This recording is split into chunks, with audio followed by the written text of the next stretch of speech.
صاحب المعالي، أصحاب الفضيلة، السيدات العالمات،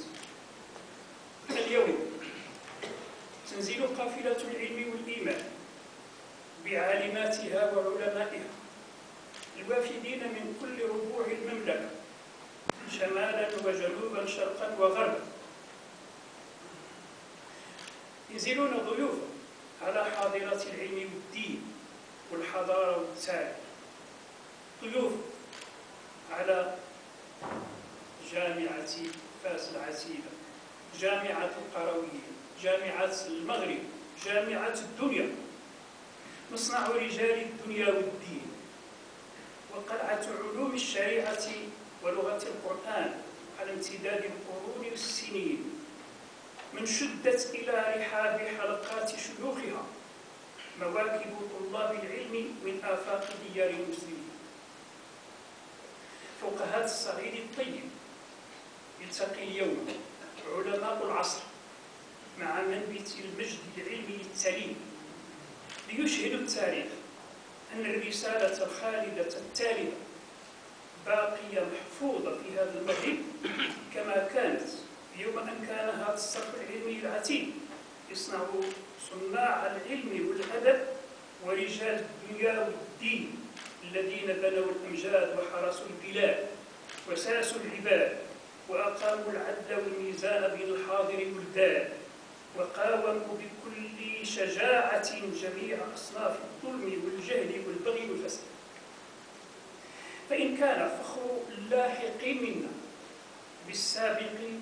أصيلا تليلا فإنه ليس من جنس ذلك الذي قيل في شأن أصحابه ويفخرون بأجداد لهم سلف نعم الجدود ولكن بئس ما خلفوا كلا ولا نحن من فصيلة هؤلاء. أما عن محطة مجلسنا 17 فهي خطوة أخرى في سلسلة الخطى على الطريق نحو الغد القريب والبعيد والأبعد إن شاء الله. مشيناها خطى كتبت علينا ومن كتبت عليه خطى مشاها، إذ المؤسسة هي التي تخطو الآن، والمؤسسات لا تتوقف عن متابعة الخطو عندما يتوقف الأفراد عن السير. شريط تقنية موضوعها على المحجة القاصدة وفي الاتجاه الصحيح مع ضمان تموينها بكل ما تزود به الرحلات في رحلاتها الطويلة من زاد قوام الإيمان بالرسالة والصبر على الجهاد وما يتطلبه من عدة وعزم. أظن أن لمحاضراتنا في دورات المجلس لها فوائد كثيرة زيادة على مهمتها الأصلية، لعل من أهمها القيام بتدقيق النظر في الأسلوب المعتمد في التدبير ومدى قدرته على إدراك الأهداف والغايات المراد تحقيقها بالمقارنة مع المجهود المبذول في التفكير والتخطيط وما يصرف فيه من الوقت والمال. القيام بالتخطيط والبرمجة للمرحلة الموالية وما يقتضيه النظر من مراجعة وتعديل وتحيين على ضوء ما انتهى إليه التقييم والتجربة المستخلصة من تراكم العمل على الأرض، ما يتاح خلال انعقاد الدورات من فرص تبادل التجارب والإفادة والاستفادة في تدبير الشأن الديني على المستوى المحلي، باعتبار أن طريقة التعاطي مع الخصوصية المحلية قد تقتضي مراعاة ما جرى به العرف والعادة التي قد تختلف من جهة لأخرى، وبالتالي يحدث بعض الاختلاف في أسلوب العمل وطريقته، وليس في الجوهر والمضمون طبعا الذي لا يختلف مهما تكن اختلافات الجهات. وغير خاف أن اجتماع علماء الأمة في صعيد واحد هو في حد ذاته مكسب وغير مكسب في توحيد وجهة النظر وتلاقح الأفكار وتحديد الأهداف والمنطلقات تفاديا للارتجال والمبادرات الفردية التي قد تظل الطريق قاصر. فتبادل الأفكار ومناقشتها من أهم ما يسعى العلماء لتحصيله. حضرات السيدات، إن من يتابع المجالس العلمية المحلية خلال 6 أشهر على الأقل بلا دورتين لا شك أنه سيلمس الكثافة في النشاط الثقافي والتأثير المتنوع بتنوع فئات المجتمع وأطيافه، غير أنه سيلاحظ أيضا أن بين المجالس تفاوتا كبيرا في العمل الميداني وفي باب الاجتهاد والابتكار وفي سرعة الحركة، فضلا عن المبادرة في مجال العمل الاجتماعي وإغاثة الملهوف وسد حاجة المحتاج وإصلاح ذات البين وتعديل القدرات الكثيرة المتنوعة النشيطة في المجتمع وجمعها على فعل الخير. كما سيلاحظ أن الاهتمام الأكبر في التأطير تألق على مستوى تحفيظ القرآن الكريم، حيث بدا أن الإقبال على كتاب الله في الآونة الأخيرة فاق كل التوقعات، ولا سيما بين النساء على اختلاف أعمارهن. إنها صحوة قرآنية رشيدة تؤكد أن هذا المغرب كان وسيبقى كما كان في سالف العهود دار قرآن ودين وصلاح وإصلاح.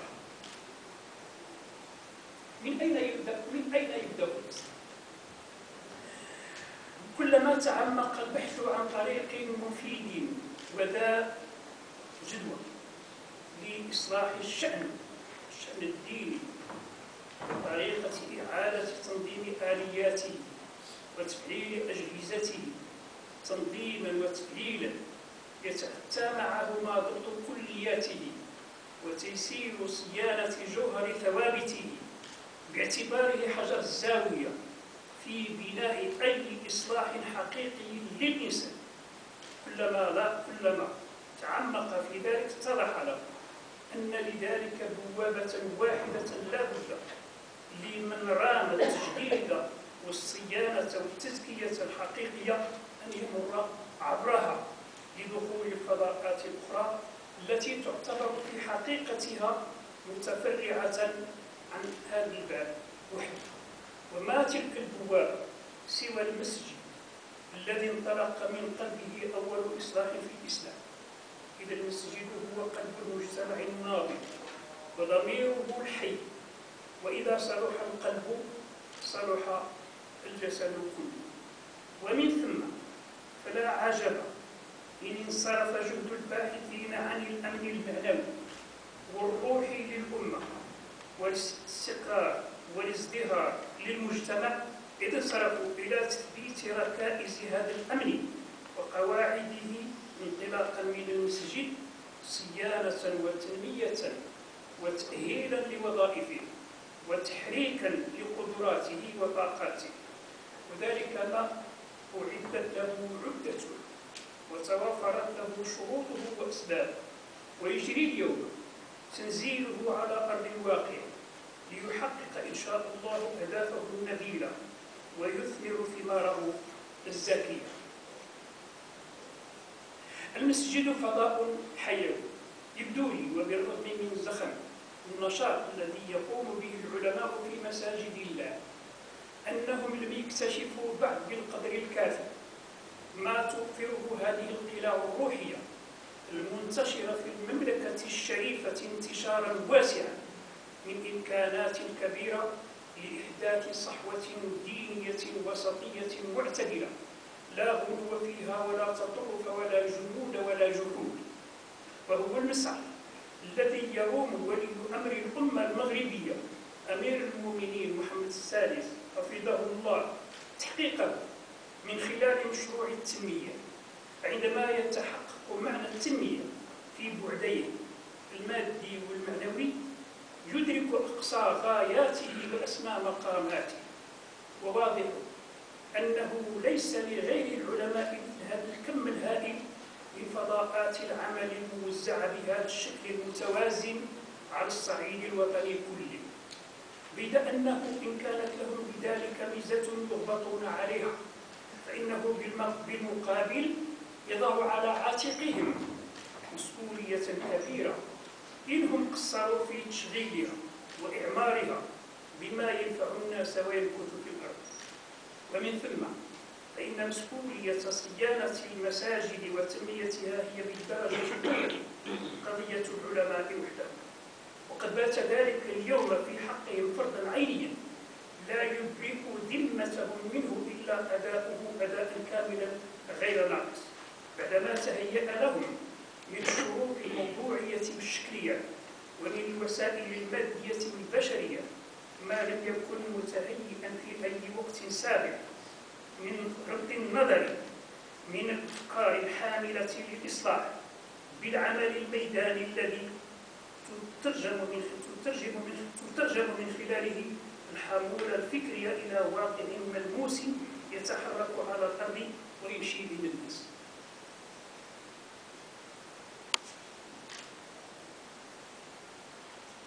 سيدي وزير، أصحاب الفضيلة العلماء، السيدات العالمات الفضيلات، من العمل ما اعتدنا أن نقفز عنه ونطوي ذكره اكتفاء بالأوراق التي تدرج في محافظ الدورة والتي قد لا تقرأ أصلا. أحببت اليوم أن ألفت إليه النظر للتنبيه فقط وليس لبسط الكلام حوله. إننا نجد أن بعض هذا النشر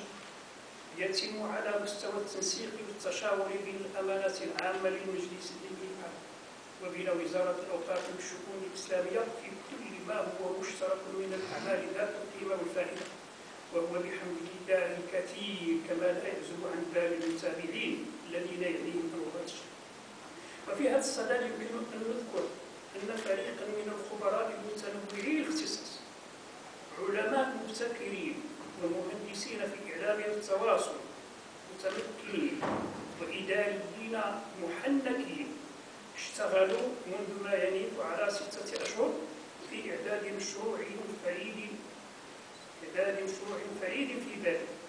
غايته ضبط أمن مساجدنا وصيانتها وتزكيتها ترقى بأدائها إلى أفقه الأعلى كمؤسسة يلتقي في طبيعة ثقافتها تأهيل الإنسان لممارسة شؤون دنياه ودينه على أفضل الوجوه وأكملها. إنه المشروع الذي سيرى النور قريبا وسيعلم الناس نبأه ويشاهدون ثماره بعده. هذا إلى جانب القيام بإعداد وثائق وأوراق يعد توفرها ضروريا لسير المؤسسة العلمية سيرا منتظما كتلك التي تخص تطوير الأئمة الذي دخل عامه الخامس، وكتنظيم قضية الوحد وترشيده وضبطه، وكدليل المؤسسة العلمية الذي يوجد قيد النظر والتدقيق، وهو كما لا يخفى ذو قيمة وأهمية فائقة من حيث كونه يتحدد على أساسه وضع مؤسسة العلماء وتفصيل مشروعيتها العلمية والتاريخية ومركزيتها في حياة الأمة. إنه يمثل بحق الحالة المدنية للمؤسسة وبطاقة هويتها الشخصية. ولقد كدت أنسى الإشارة إلى أن المجلس العلمي الأعلى مع كثافة نشاطه على المستوى المركزي والمحلي لم يفته الحضور الجيد في العديد من الندوات والتظاهرات الثقافية والعلمية التي تهتم بموضوعات اجتماعية تربوية أخلاقية أو اقتصادية مالية أو غيرها، مما للمجلس به علاقة مباشرة أو غير مباشرة، وهي من تنظيم جهات رسمية داخلا وخارجا. وقد انتدب المجلس العلمي لتمثيله في هذه التظاهرات المختلفة عددا من العالمات والعلماء العلماء يسعدني أن أشكرهم على تمثيلهم للمجلس العلمي أحسن التمثيل. كما لا أنسى مشاركة بعض أعضاء المجلس المعينين من رجال المؤسسة ونسائها. لا أنسى ذكر ما قامت به ثلة منهم تكرمت بقراءة مجموعة خطب منبرية من إنشاء وإلقاء القاضي الفقيه محمد بن إدريس العلوي على عهد أمير المؤمنين محمد الخامس طيب الله ثراه، وعددها ينيف على 100 خطبة. تفضلت كريمته الشريفة لله بدر سعود العلوي بإهداء نسخ منها للأمانة العامة للمجلس العلمي الأعلى، وقد استصفوا منها 30 خطبة في أغراض مختلفة تعد من عيونها، كما قاموا بتوثيقها وتقديم لها بمقدمة مناسبة. وستقوم الأمانة العامة بنشرها قريبا كنموذج لخطيب وخطبة الجمعة في عهد السلطان سيدي محمد الخامس رحمه الله، ويسعدني أن ننوه بتعاونهم مع الأمانة العامة في المجلس العلمي الأعلى. معالي الوزير، أصحاب الفضيلة، العلماء، السيدات العالمات، إني من موقع في مؤسسة العلم والعلماء، وبحكم متابعتي لما يجري تحقيقه على الخريطة المعنوية الممتدة على تراب المملكة، إني بهذه الصفة لا بد أن يكون لدي من التصور والتقدير لحركة الفاعلين في المجال العلمي سرعة وبطئا،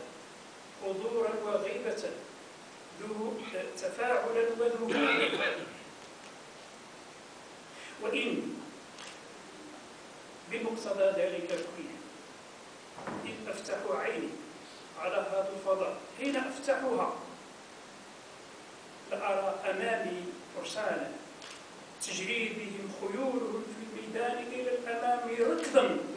يطوي المسافات ويحطم الأرقام ويثبت على الأرض الأقدام. فأحمد الله تعالى على ما وفق إليه وأرشد وهب، وأسأله المزيد من التوفيق والثبات على سواء الطريق. وأرى آخرين منهم لما يلحقوا بهم لكن صح منهم العزم وصدقت لديهم النية على اللحاق وتأهبوا للانطلاق، فهم على رجاء أن يصلوا في الموعد. وأرى طائفة أخرى لا تزال تراوح مكانها وتخطو خطو المتردد الحائر، لم تستبن سبيل الرشد بعد. أرجو أن تحسم أمرها وتؤكد انخراطها في معترك الذب عن الوجود بأداء الأمانة وتبليغ الرسالة. ولكل درجات مما عمل، وإنما الأعمال بالنيات، ولكل امرئ ما نوى. إن المجلس عندما يعتريه العجز عن تحريك محيطه المحلي وهو الحد الأدنى لما هو مطلوب منا، فإن المشروع لا يمكنه أن ينتظره إلى ما لا نهاية، سيما والجديد من تكاليف المؤسسة أصبح يفرض التزاما صارما وتدبيرا حازما لإنجاز المهام في مواعيدها المحددة دون تأخير. إن مؤسسة العلماء وهي بصدد إقامة وجودها فوق أرضية صلبة بعلمها وعملها وعلى غير مثال سابق، إنها إن تفعل ذلك فإنما تفعله من أجل صيانة الوحدة بصيانة ثوابت الأمة التي هي عنوان شخصيتها وعمود بقائها واستمرارها وسفينة نجاتها. ولن يكون ذلك إلا بترسيخ جذور قيمها الدينية وتثبيت قواعد بنائها في القلوب والعقول والضمائر والأحاسيس عبر عقيدة سمحة هي غاية في الاتزان والاعتدال، ومذهب فقهي غني بأصوله وفروعه ومسائله يجر وراءه تاريخا حافلا بالصمود والنظام، ومدرسة في السلوك والتربية الروحية وضبط النفس وإلهام الشهوات والنزوات أساسها كتاب الله تعالى وسنة رسوله المصطفى عليه السلام، وتجربة رجال جاهدوا أنفسهم بها وعلى أساسها، فأراهم الله من آياته ما شاء لهم أن يبصروا من الحقائق ما يختفي وراء كثافة العصيان وتراكم النسيان. محفوظ كل ذلك بسياج إمارة المؤمنين ونظامها القائم على قاعدة البيعة الشرعية التي هي ميثاق بين المؤمنين وإمامهم في سيقولة تاريخية لا مثيل لها في دنيا الناس. وكل ذلك يمثل مظهرا من مظاهر السر الرباني الذي شاء الله أن يكون هذا المغرب ظرفا له ومكان، وقد ينطوي تحت جناحه طرف من معنى الطائفة الظاهرة على الحق إن شاء الله. نعلم أصحاب الفضيلة العلماء أننا نعاهد الله مرة أخرى على أن نقود هذه السفينة التي يوجه أمير المؤمنين بتوجيهاته وإرشاداته ويواكبها ويصاحبها في كل ما تحتاج إليه. نرجو أن نقود هذه السفينة في الاتجاه الصحيح لنحقق فينا حسن ظن أميرنا وحسن ظن أمتنا، وأن نكون إن شاء الله على ثواب الله ورضاه عنا وعن مسيرتنا، وأن نكون إن شاء الله خلفا